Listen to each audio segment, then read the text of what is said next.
the deceased in the passage outside her unit to lead the conclusion that the deceased was harmed somewhere else whoever harmed him.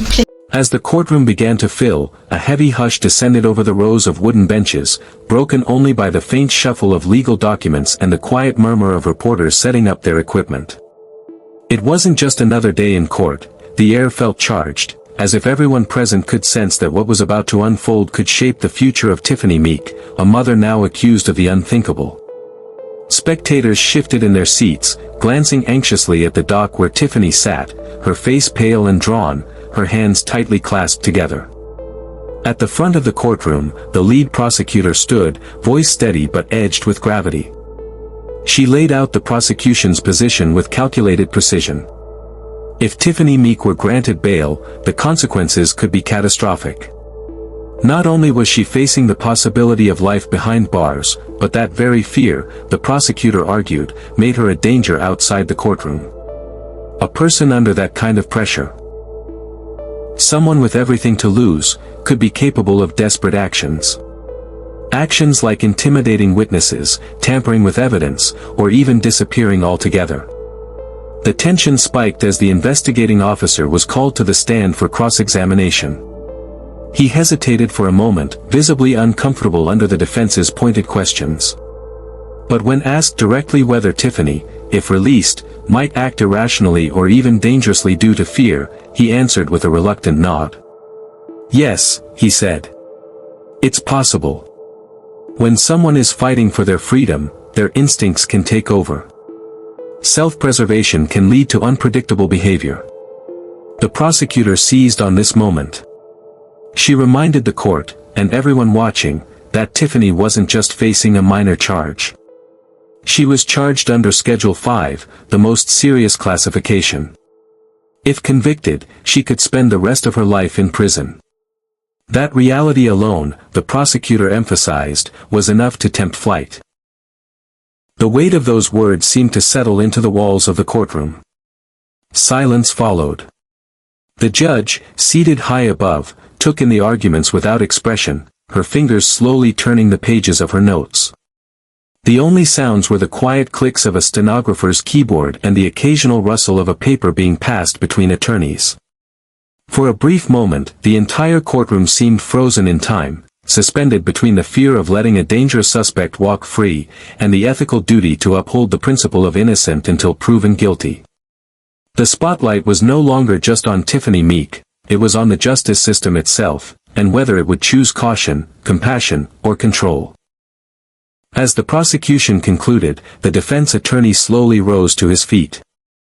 There was no aggression in his posture, only a quiet urgency. Where the prosecution had painted Tiffany Meek as a potential manipulator, a woman with everything to lose and too much reason to run, the defense sought to peel back the harsh narrative and reveal a different picture, that of a broken mother, not a calculating criminal. With calm precision, he addressed the court. "My lady," he began, "this is not a woman trying to escape justice. This is a woman crushed under the unbearable weight of loss." The courtroom listened closely as the defense laid out Tiffany's life in Fluoroff, a quiet, working-class town where she had spent the last 17 years. She wasn't a stranger passing through or someone with a hidden past. She had built her life here. She had held down steady employment, paid her taxes, and raised her children in the same neighborhood where many in the gallery now sat. Her roots, he said, ran deep. Then, the affidavit, Tiffany's own written statement, was brought forward and read aloud. Her voice did not echo in the courtroom, but her words did. Emotional, raw, and painfully human. "If I am not released, my family will suffer," the statement read. "I am the sole provider.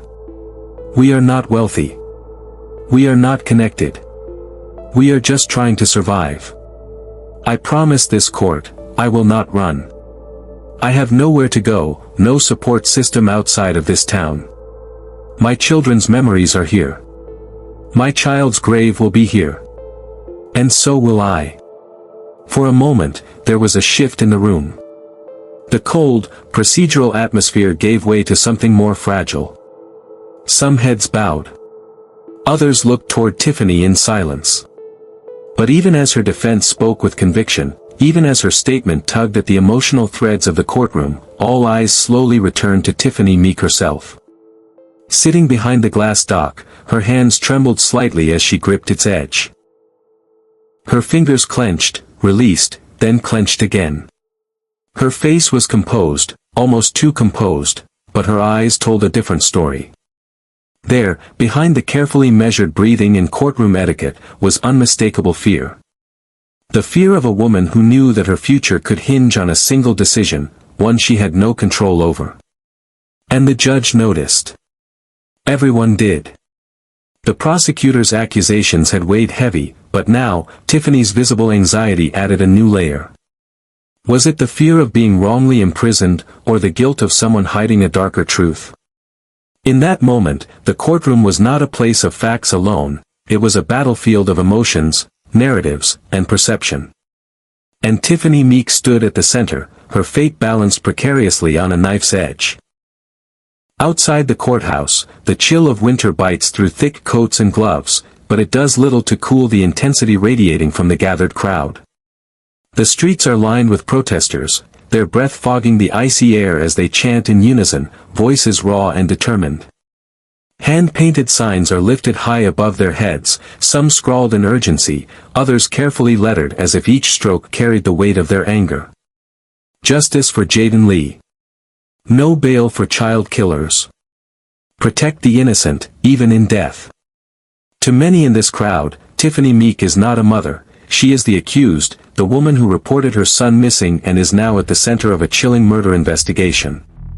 Emotions run high, driven by grief, by outrage, and by the aching absence of a little boy who should still be alive. But not everyone in the crowd sees it so clearly. Just beyond the noise and fury, a smaller cluster of onlookers stands quietly. Their signs tell a different story. Ones that read, "Innocent until proven guilty," and, "What if she's telling the truth?" These are the voices of caution, suspicion turned not just at Tiffany, but at the very system handling her case. They whisper among themselves that perhaps this is a rush to justice, that in the desperation to bring closure to a community, the machinery of prosecution might be grinding over someone who is already broken. Then, the front doors of the courthouse open. Cameras snap to attention. Microphones rise like weapons. Reporters push forward, jockeying for position. And in the middle of it all, flanked by her legal team, emerges Tiffany Meek. She looks smaller somehow, not just in stature, but in presence. Her eyes are swollen from tears, her expression a mask of exhaustion and quiet despair. As she steps into the winter air, the chaos greets her like a wave. "Tiffany, did you kill your son? Why should the court believe you won't run? Do you have anything to say to Jaden's family?" The barrage of questions is relentless. Boom mics hover inches from her face. Camera lenses capture every blink, every breath. But Tiffany says nothing. Her head lowers instinctively, shoulders slightly hunched, not in defiance, but in something closer to surrender. Her lawyer places a steadying hand on her back, guiding her firmly through the crowd toward a black vehicle waiting at the curb. She does not speak. She does not look up. Because in that moment, every word spoken around her already feels like a verdict. The door closes behind her with a muted thud, separating her from the cold and the chaos, but not from the growing storm of public judgment that continues to gather outside. And as the car pulls away, the chants resume. Louder now. Sharper. Justice for Jaden. No bail. No mercy. To the watching world, this is no longer just a legal case. It has become a spectacle.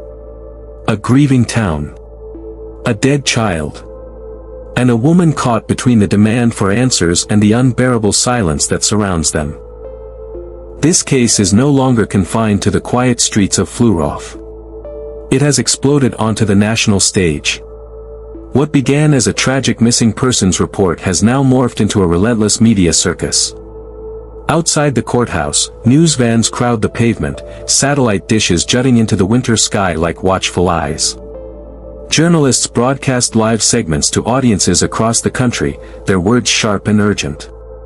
Breaking news, the Tiffany Meek case continues to grip the nation, child murder, a mother accused, and a community divided. Headlines dominate television screens and social media feeds. Mother or monster? Justice for Jaden, the nation watches. Bail decision looms in shocking child death.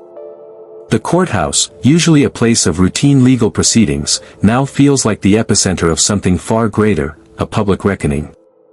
Every corridor echoes with tension, every seat in the gallery is filled, and every movement is watched, recorded, dissected. Inside the wood-paneled courtroom, a thick, reverent silence settles over the room. The judge sits high on the bench, flipping through pages of Tiffany Meek's affidavit. The soft rustle of paper is the only sound, yet it feels as loud as thunder.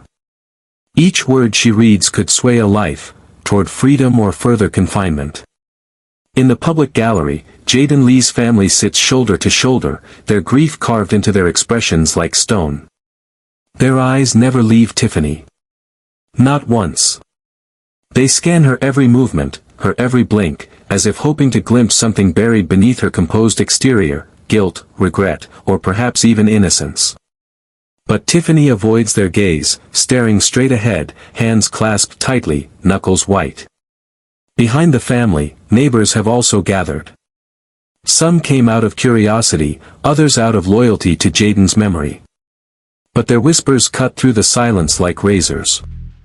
She was crying when she reported him missing. But why did the dogs lead back to her flat? The kid's school bag was found in her closet. That wasn't in the press release. I just want to know what happened to that little boy. The courtroom, though orderly on the surface, is a boiling pot of unanswered questions. Rumors swirl beneath every breath. There are theories whispered behind closed doors, text chains among parents, and fear in the hearts of those who once called Tiffany a friend or neighbor. Because now, the line between truth and suspicion is blurred. Was Tiffany Meek a mother spiraling under grief, or something more sinister hiding behind sorrow? As the judge closes the affidavit and leans back in her chair, the tension surges once again. Everyone in the room knows that this moment, this decision, will shape not just Tiffany's future, but how a nation remembers Jaden Lee. And outside, the world waits. Cameras roll. Hashtags trend. Justice is no longer blind, it's being watched by millions. The prosecutor rises once more, this time with the unwavering composure of someone holding a knife carved from certainty. Every eye in the courtroom shifts toward her, and her voice cuts through the air with cold precision. My lady, she begins, addressing the judge directly, the charges before this court fall under Schedule 5. If convicted, the accused, Tiffany Meek, faces life imprisonment. The stakes could not be higher. She pauses for effect, scanning the room, letting the gravity of her words settle like fog. The state submits that Ms. Meek poses a significant flight risk. The weight of the potential sentence alone is enough to compel someone to flee. To vanish. To avoid justice. Behind her, a large exhibit board leans silently, photos clipped to its surface like silent witnesses. Among them, the crime scene, Jaden Lee's smiling face, a close-up of the blood-stained pillow. The defense attorney rises again, his movements calm but determined. He straightens his coat, clears his throat, and speaks with controlled urgency. My lady, he counters, my client has nowhere to run. She's lived in this town for 17 years. She has worked, raised her children, paid her taxes. She has no offshore bank account, no family abroad, no history of deception. She is a grieving mother, not a fugitive. He gestures gently toward Tiffany, seated in the dock, her head slightly bowed. Her children are buried here. Her life is here. Her pain is here. She wants to stay and clear her name. But as the courtroom hangs in this uneasy balance of arguments and counterarguments, the shadows of the evidence begin to speak louder than words. The blood-stained pillow, found under Jaden's bed. The school bag, discovered tucked behind cleaning supplies in Tiffany's utility closet, days after she reported it missing. And the worst of all, the forensic report citing blunt force trauma to the head, an injury no one could explain. No accident. No fall. Just silence. These details aren't shouted in the courtroom, they're implied. Felt. Haunting the edges of every word spoken, every glance exchanged. And still, through the windows, the faintest sound can be heard from outside. Justice for Jaden. The chant is quieter now, but no less potent. Justice for Jaden. A reminder that the world beyond those courtroom walls has already made up its mind. Some see a murderer trying to mask her guilt. Others see a broken woman, swallowed by grief, now drowning under suspicion. But the truth? It's still elusive. The prosecutor returns to her seat. The defense lawyer does the same. The judge remains still, her fingers tented beneath her chin, eyes fixed on the evidence before her. And in the silence that follows, one thing is certain. This is no longer just about guilt or innocence. It's about trust, doubt, and a child who can no longer speak for himself. As the judge's gavel falls, the courtroom begins to empty, but the heavy tension lingers like a thick fog refusing to lift. Families and friends clutch each other tightly, some in shared grief, others in silent dread, unsure if they are seeking comfort or bracing for the heartbreak yet to come. Tiffany Meek is escorted quietly back through the cold corridors, flanked by officers. Her face remains a mask, unreadable and distant. Is it the sorrow of a mother mourning her lost child? Or is there a shadow lurking beneath that calm exterior, secrets too dark to reveal? Outside, the town of Fluroff remains sharply divided. Whispers swirl in hushed tones between neighbors and friends. Can she be trusted? What really happened to Jaden Lee? Is justice truly being served? Until the truth emerges, suspicion hangs thick over every street, every household. The community waits, caught in the painful balance between hope and doubt. Knowing that only time and the court's final verdict will reveal what lies beneath the silence. A young life has been lost. A mother stands accused, her name shadowed by suspicion. And all around, a community fractures, caught between grief, anger, and the desperate need for truth. The mystery of what really happened to Jaden Lee remains locked away, just out of reach, as voices rise in demand for answers. We will be there, every step of the way, following this case through every hearing, every testimony, every revelation, until the call for justice for Jaden Lee is no longer just a cry into the void, but a final, undeniable verdict. Justice may often be blind, but it must never be silent. So subscribe, join the conversation, and tell us what you believe. Was Tiffany Meek the victim of a ruthless frame-up, or is she hiding a dark secret?